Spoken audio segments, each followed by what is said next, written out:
At age 5, I covered my left eye with a patch.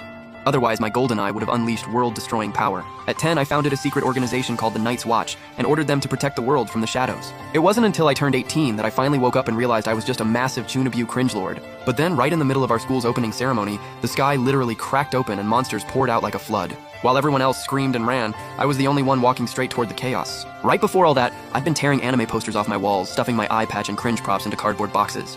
I'd even written out full spell books and filled cover to cover with made-up incantations. Looking back now, absolutely unhinged. I picked up my phone and opened a group chat. The name at the top? Night's Watch. I'd created it back in elementary school. People came and went, but somehow over 100 were still in it.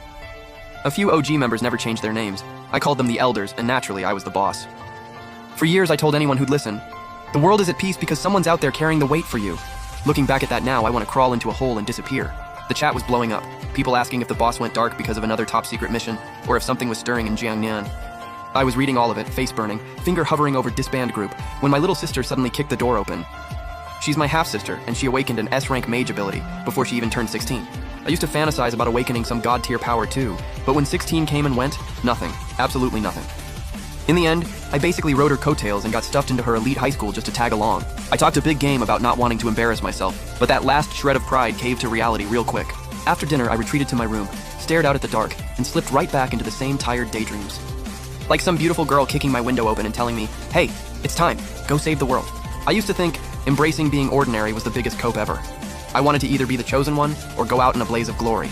But now, I've let it go. Even if I gave it everything, I'd never be the main character. Meanwhile, inside a 5-star hotel somewhere in Jiangnan, a mysterious figure was on the phone giving a mission status update. She confirmed that Night's Watch operative Lone Fledgling had arrived in Jiangnan and asked if she could finally meet the captain once the mission was done. After hanging up, the girl could barely hide her excitement, but she reminded herself, mission first, feelings later. Then came a knock at the door. Room service asking if she needed food delivered. She deadpanned that she needed to refuel before the fight, or she wouldn't have enough power to perform at full capacity. She also rushed them along, warning that without food, the sealed entity inside her wouldn't stay contained much longer. The poor staff member panicked and promised to hurry.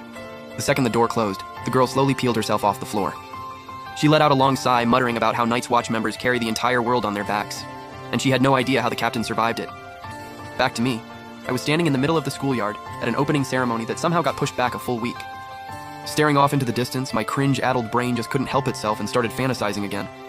I literally pictured myself walking calmly against the fleeing crowd, dropping a "leave this to me" line, and even I cringed at myself for it. Then the very next second, something in the sky actually started spreading open. Almost immediately, screams erupted everywhere, students got launched into the air, and the whole yard turned to chaos as monsters rained down from the rift. They scattered across campus and started attacking students indiscriminately. I just stood there completely frozen. This was actually happening, but hero mode was not activating. My legs wouldn't even move.